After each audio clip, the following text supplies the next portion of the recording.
Oi, gente. Eu aqui de novo, Bianca, monitora de vocês de nutrologia, né? E eu preferi dividir minha revisão em dois vídeos, então vamos lá.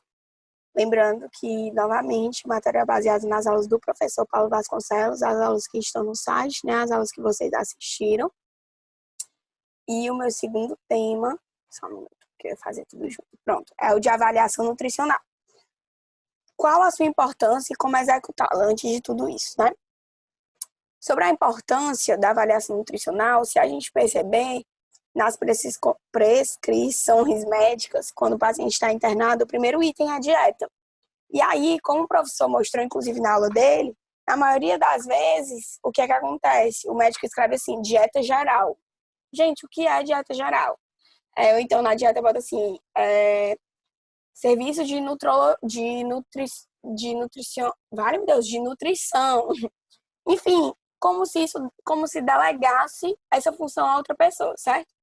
Só que é função do médico, sim, saber o estado nutricional do seu paciente, saber o tipo de dieta, pelo menos, que ele está fazendo, né? Hipossódica, hiperproteica, enfim, isso é o básico. E a gente sabe, né? Enfim, estudando, que a nossa nutrição tem tudo a ver com o nosso estado de saúde, com a nossa recuperação de lesões, com a nossa recuperação depois de cirurgias, com as doenças associadas, com medicamentos, enfim, nosso estado nutricional está aliado a literalmente tudo do nosso organismo, certo? Como executá-la é o que a gente vai ver ao longo dessa aulinha, certo? Primeiramente, o que seria a avaliação nutricional? Determinar o estado nutricional do indivíduo, paciente, né? Vale, meu Deus, saiu minha. Pronto. Por meio da anamnese médica, dietética e social. A gente vai ver o que seria cada uma dessas anamneses, certo? Só mostrando que não é uma coisa só, né? São várias coisas juntas.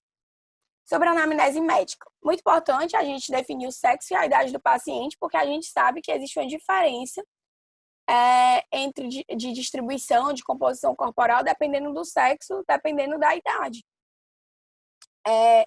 A mulher, ela tem aquele corpo mais de pera, né? Ela tende a acumular mais gordura na região do quadril, já o homem é mais na barriga, no abdômen, então fica mais aquela coisa parecida com a maçã, como tem aqueles modelos. A própria composição corporal, né, também vai mudando muito ao longo da vida da pessoa mesmo, né, mudando com a idade. A gente sabe que os idosos, eles têm uma maior tendência a se tornarem sarcopênicos, tanto pelo desuso da musculatura, como por questão neuronal, pelas alterações da idade, né, enfim. É muito importante também a gente colocar as doenças associadas do paciente e os medicamentos em uso. Por quê? O que aqui entra em doenças, por exemplo, transtornos alimentares. Então, assim, só de falar de transtorno alimentar, você já sabe que tem tudo a ver com nutrição, né? Então, se a pessoa tem uma anorexia nervosa, ela tem uma compulsão alimentar, enfim, isso tudo vai mudar muita coisa, né, na avaliação desse paciente. Doença celíaca, porque a gente sabe que o celíaco, ele tem dificuldade de absorver muitos nutrientes, muitas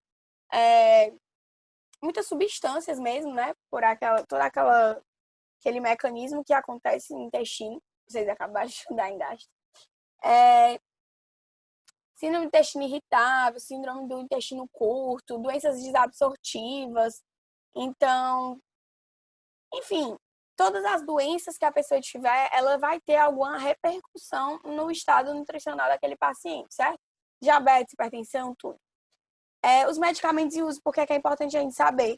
Pela questão de interações de medicamentos e até a própria absorção de nutrientes. Existem alguns medicamentos que atrapalham a absorção de alguns nutrientes no intestino. Então, precisa ter todo esse estudo. Existem medicamentos que têm interações com outros medicamentos. Tem medicamentos que acabam trazendo alguns malefícios, né? Alguns efeitos adversos para o paciente, que pode acabar sendo a queixa dele. O histórico clínico, né, do paciente é muito importante a gente saber como ele evoluiu ao longo do tempo com isso, se ele já teve algo parecido anteriormente, se ele já teve alguma queixa que possa ter alguma relação com isso.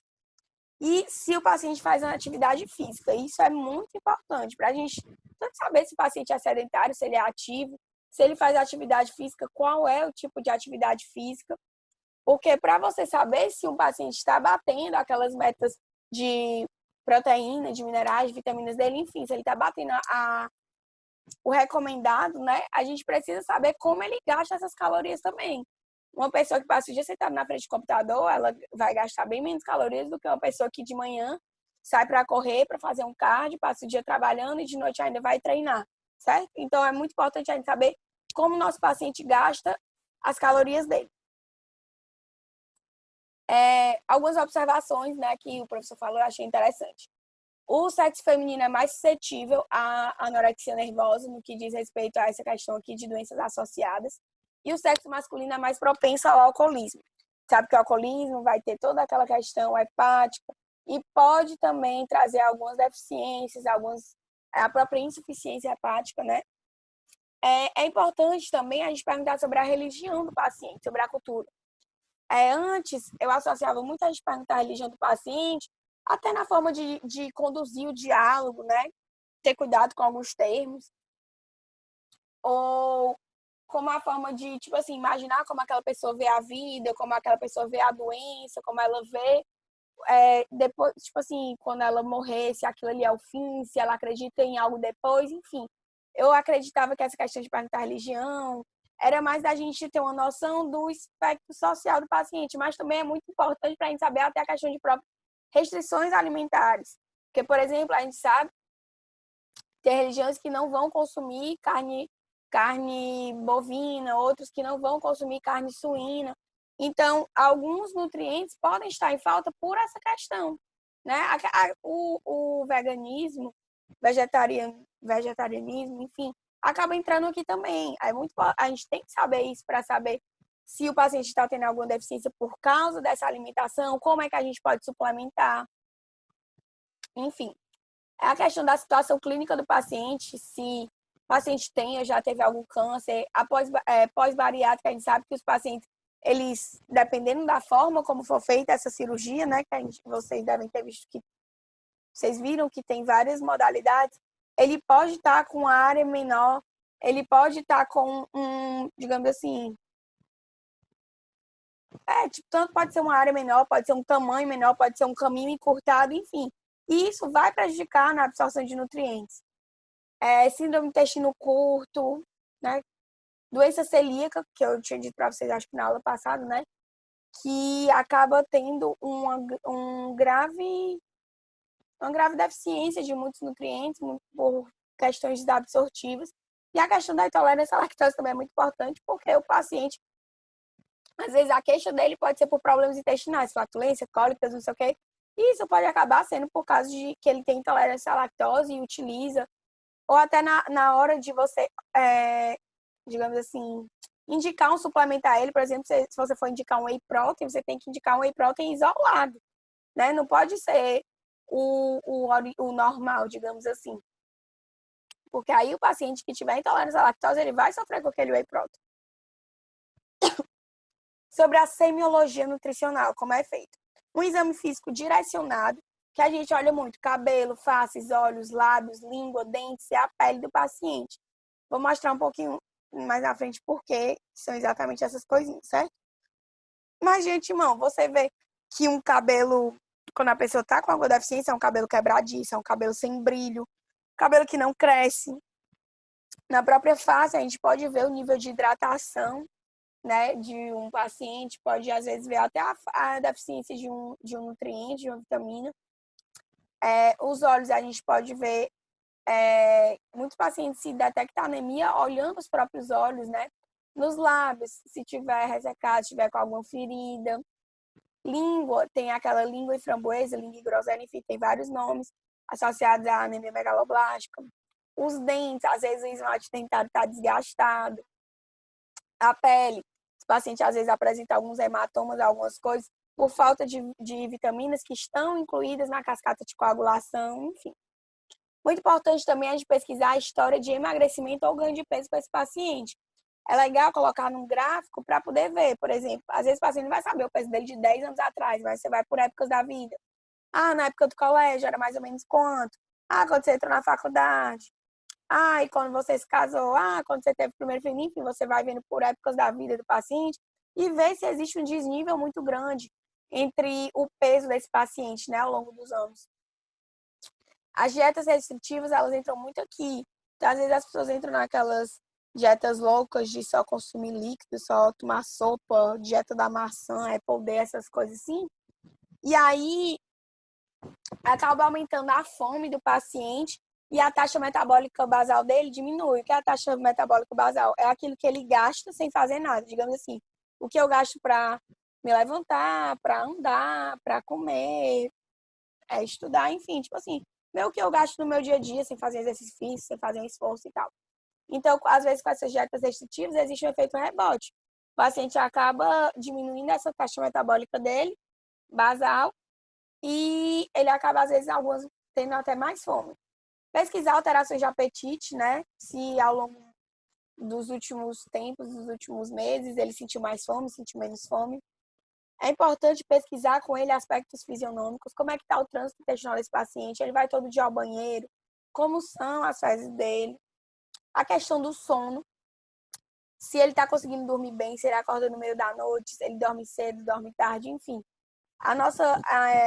Nosso estado nutricional, ele realmente infere em muita coisa na nossa vida, certo?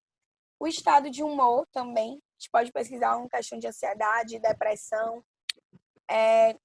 Algumas dietas causam muito isso, né, no paciente. O paciente do nada começa uma dieta muito restritiva, uma dieta muito diferente do habitual dele, então ele fica às vezes ansioso para ver o resultado daquela dieta, ansioso para a próxima refeição.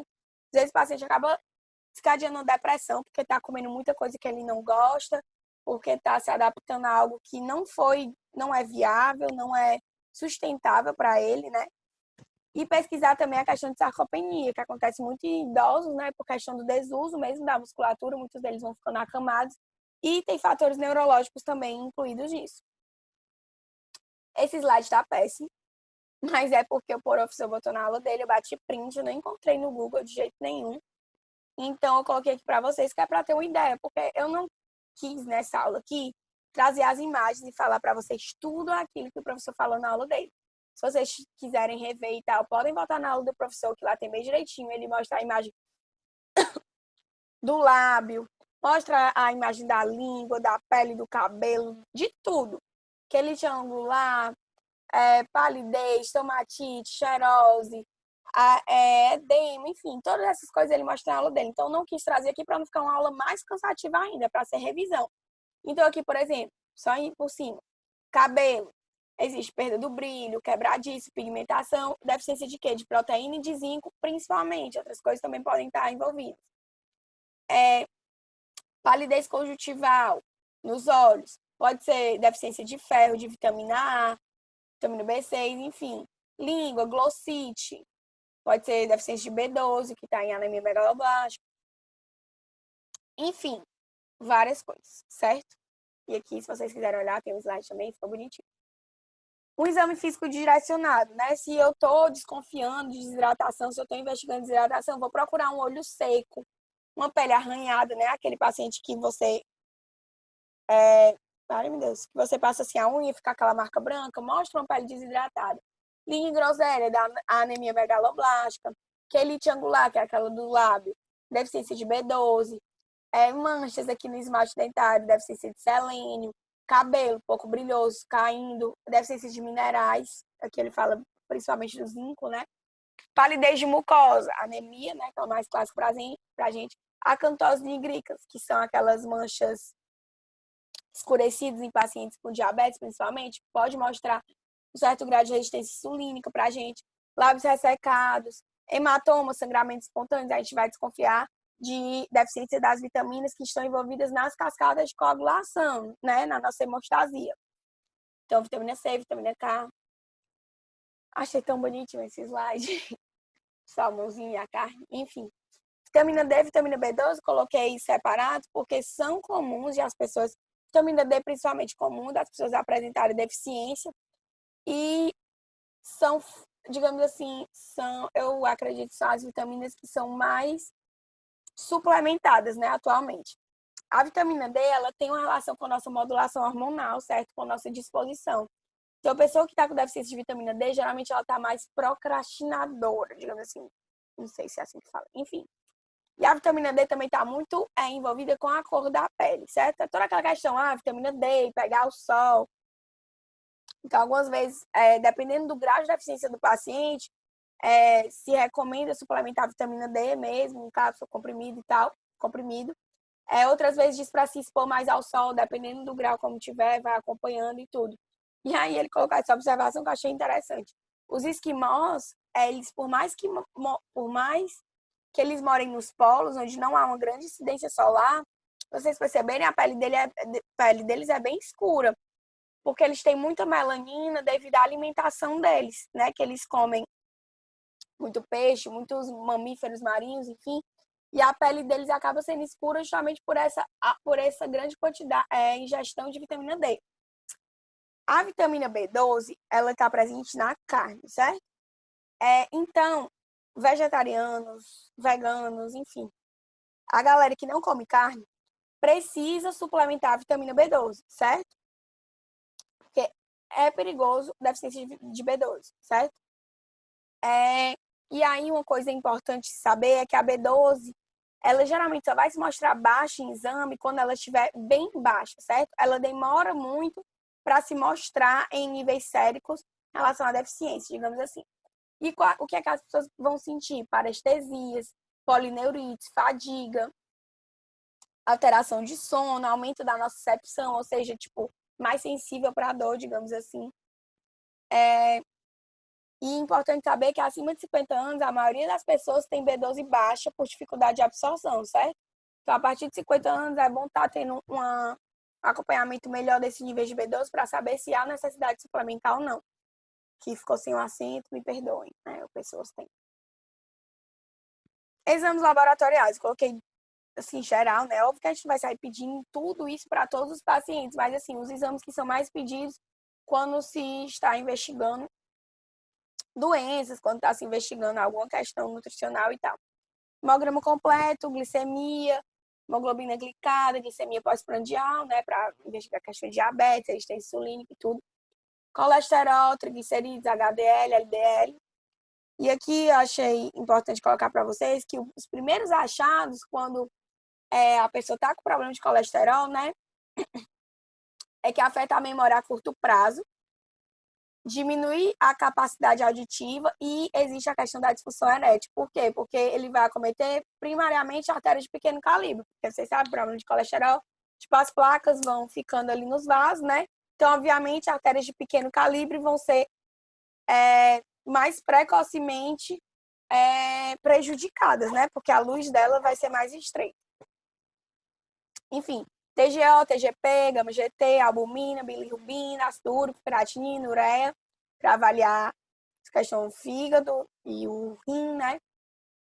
CPK, LDH, questão das enzimas, vitamina K, D, A, vitamina B12, cálcio, sódio, potássio, magnésio, selênio, zinco, fósforo.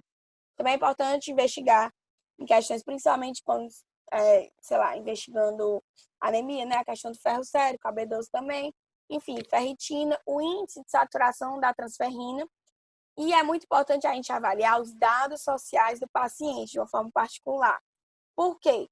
Porque muitas pessoas têm aquela deficiência porque não tem na alimentação. Às vezes não é uma doença. Às vezes o paciente chega num nível tão grave que você acha que o paciente está com a doença, tipo assim, é porque não é que a deficiência não vai causar uma doença, né? Mas, tipo assim, sei lá, um câncer, sabe? Assim, uma coisa que tem uma fisiopatologia completamente diferente e às vezes é só deficiência de algum nutriente, de algum mineral, de proteína mesmo, enfim.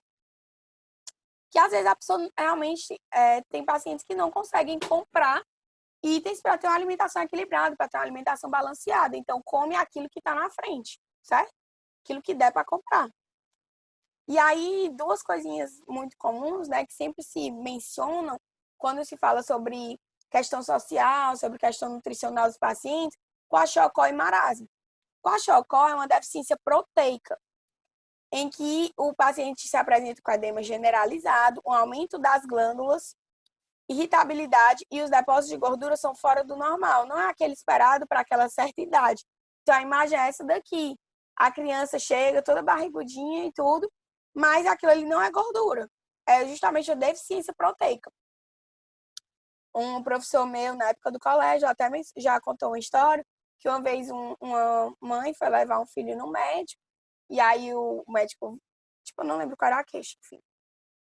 O médico viu que era kwashiorkor e tal, e suplementou proteína, né? Tipo, passou, tipo, explicou lá como é que ia fazer a alimentação, encaminhou para o nutricionista e tudo. Aí na outra consulta, a mãe ficou louca, chegou morrendo de raiva, porque disse que o filho dela fez só emagrecer, que esse médico não sabe o que ele tá fazendo, que o filho dela tava passando fome, porque ele era bem gordinho, agora ele tava muito magro. Só que não era, ele simplesmente perdeu esse bucho que ele tinha, que não era de gordura, não era de comida, era pela questão da deficiência proteica. E o marasmo já é uma situação mais crônica, né, mais avançada. A deficiência proteica já chega o paciente a um nível cadavérico. E ele não fica irritado, ele é sonolento já, ele é fraco realmente. Sobre dados antropométricos, né? Como é que eu vou fazer? É como se fosse um exame, não é nem exame físico, né? Como é que eu posso medir a composição corporal do paciente? Pregas cutâneos, eu acho que todos vocês sabem, né? Que mede tricipital, enfim, tem vários protocolos, tem várias formas, mas existem os locais do corpo que são mais conhecidos. Tricipital, bicipital, subescapular, suprailíaca, enfim. É porque vocês não tiveram essa aula. Na minha turma, né, a gente ainda teve. Foi uma nutricionista lá, ela fez, inclusive, eu fui a cobaia para fazer as pregas cutâneas. E aí ela consegue ver seu percentual de gordura, né, em vários pontos. E aí usam uma fórmula para poder ver o seu percentual de gordura geral. Tipo assim, essa bichinha aqui, né? O adipômetro, justamente vai medir a adiposidade. Ela pega, puxa sua pele de uma forma mais específica, né? E prende esse bicho. Aí ele vai mostrar a porcentagem em cada uma dessas áreas. Geralmente, não difere tanto de uma para outra, mas não são os mesmos graus, digamos assim. Principalmente vai mudar de homem para mulher, que a deposição de gordura é diferente, né, nessas pessoas. Enfim, também se faz a medida de circunferências, quadril-cintura. Cintura-quadril, aliás, porque ao contrário, né? Que aqui seria da cintura, aqui do quadril. A bioimpedância, que a primeira metade da turma de vocês teve, né? A segunda, infelizmente, não teve. Aí foi com a gente, nós, monitores. Vou explicar um pouquinho da bioimpedância mais na frente, se eu não me engano. Se não, eu volto aqui e explico. Ultrassom, que ele pode ver mesmo, né? A composição corpórea do paciente. DEXA, que é a desintometria por dupla emissão de raio-x. Ressonância magnética e tomografia e a pesagem hidrostática. Aqui as fotos, né? Aqui seria DEX, que sabe aquela densitometria óssea que o pessoal faz para poder ver como é que tá os ossos e tudo? Pronto, que é a mesma coisa. Ele vai ver a composição corporal do paciente, né? Ele consegue ver músculo, consegue ver osso, gordura, enfim. Ele meio que divide o que faz parte do paciente. E como eu tinha dito para vocês, as pregas cutâneas, que pegando o adipômetro, né, para ver essa camada gordurosa do paciente. Aqui a bioimpedância, deixa eu ver, pronto, eu falo mais na frente. Aqui a relação cintura-quadril, que seria a ressonância, tomografia, né? Questão do exame. E aqui a pesagem hidrostática, que não é utilizada hoje em dia, sim, porque não é usual, né? A pessoa tem que ter uma piscina para poder fazer. Mas você vê justamente a questão da densidade corporal e tudo, você consegue definir bonitinho, mas não é nada prático. Então não é tão utilizado por isso. Mas seria como se fosse assim, um padrão ouro, assim, é muito bom, certo? Sobre a bioimpedância. Passa uma corrente elétrica pelo corpo, né, de baixa amperagem. Uma coisinha tetrapolar, tem aqui nos dois pés e nas duas mãos, né? Você puxa, assim, um negócio, fica lá esperando. E aí, como é que ela vai medir essa questão de massa magra, massa gorda? Ele vai ver justamente a diferença entre condutividade e resistência de água e gordura no seu corpo, certo? E aí ele consegue ver o percentual de massa magra, percentual de massa gorda. Agora, tem uma particularidade, que tem algumas restrições, digamos assim, algumas coisas que vão interferir nesse resultado que é um pouco complicado. Por exemplo, se o paciente fez exercício físico, se o paciente ingeriu muita água, se ele ingeriu pouca água, se é uma mulher que está menstruada e perdeu muito sangue, se tomou café, né, cafeína, enfim. Então, tipo assim, tem muitas coisas que acabam alterando esse resultado. Então, não é, tipo assim, a melhor coisa do mundo, mais confiante, entendeu? Aqui eu coloquei o IMC para vocês, né? Que a gente vê o peso sobre a altura, vezes a altura embaixo, né? No denominador. E a gente consegue definir o paciente em baixo peso, peso ideal, sobrepeso, obesidade 1, 2 e 3. Entretanto, aqui existe um porém, que eu acho que todo mundo já deve ter pensado nisso, já deve ter escutado. É que isso é muito complicado. Por exemplo, uma pessoa, um atleta, por exemplo, o peso dele vai ser elevado, certo? Então, provavelmente ele vai cair no sobrepeso ou até em obesidade, o peso dele vai ser elevado para a altura, mas o peso dele é elevado não é por questão de gordura, é por questão de massa muscular, certo? Então, assim, o IMC é uma coisa muito à cega, não tem como você realmente dizer que o paciente já é obeso só por causa dessa questão do IMC. Isso vai corroborar com os dados clínicos, com sua análise do paciente, mas não é porque o IMC da pessoa deu dentro do obesidade grau 1 que ele é uma pessoa obesa, certo? Os atletas estão aí para provar justamente isso. Sobre a anamnese dietética. É interessante pedir para o paciente fazer um recordatório alimentar, que é tipo assim, dizer o que ele comeu nas últimas 24 horas, dizer o que é que ele come no dia dele, para poder vocês saberem, entendeu? Ah, de manhã eu como um pão com 2 ovos, então você já vai tendo uma noção de quanto de carboidrato, quanto de proteína ele come normalmente durante o dia, né? Frequência de consumo de certos alimentos, que aí você pode analisar se há uma questão de compulsão ou não. Quantidade e qualidade dos alimentos é muito importante, né? Você saber quanto o seu paciente come, de que ele come. Não interessa, tipo assim, não é suficiente saber se ele come muito ou come pouco. Ele come muito de quê? Ele come pouco de quê? E uma atenção especial para veganos ou lacto-vegetarianos pela questão da deficiência de B12, que precisa ser suplementada, certo? Sobre a ASG, que é uma avaliação subjetiva geral, né, nutricional. Ela é muito utilizada nos hospitais, por exemplo, os pacientes de cirurgia. E aí você classifica o paciente como bem nutrido, moderadamente desnutrido, gravemente desnutrido. Por meio de um monte de perguntas, de pontuação, você vai fazendo, enfim, você enquadra o paciente em uma delas, certo? Mas assim, é bem geral, é bem rápido, é só meio que assim, para dizer que fez alguma coisa, entendeu? Gente, era basicamente isso. Obrigada, boa prova para vocês. Bom fim de S5, né? Finalmente. E vamos para S6, que é um semestre incrível. Eu acho que era isso que eu queria dizer mesmo para vocês. É importante lembrar de ver o paciente, né? Os dados por si só, eles não vão responder muita coisa. Então, como eu disse para vocês, por exemplo, o MC, às vezes pode dar que a pessoa é obesa, mas na verdade é um atleta. Outra coisa importante, ver o paciente, esse paciente está com deficiência disso, daquilo outro, vou suplementar, vou mandar ele fazer numa farmácia de manipulação. Quando você vai ver um paciente de baixíssima renda, então ele está com aquela deficiência, não é porque ele não está batendo, não é porque ele não quer, é porque ele não tem dinheiro, por exemplo, para comprar certos alimentos que tem aquilo ali. Então, com certeza, ele não vai também na farmácia de manipulação atrás daquilo. Então, assim, lembrar de particularizar muito, saber que é tudo muito individual de cada paciente, certo? Enfim, eu tentei ser o mais breve possível, mas eu gosto muito de conversar. Qualquer dúvida que vocês tiverem, podem estar falando comigo, consultando a aula do professor, né? Se quiserem algo mais direto. Mas é isso, gente. Boa prova.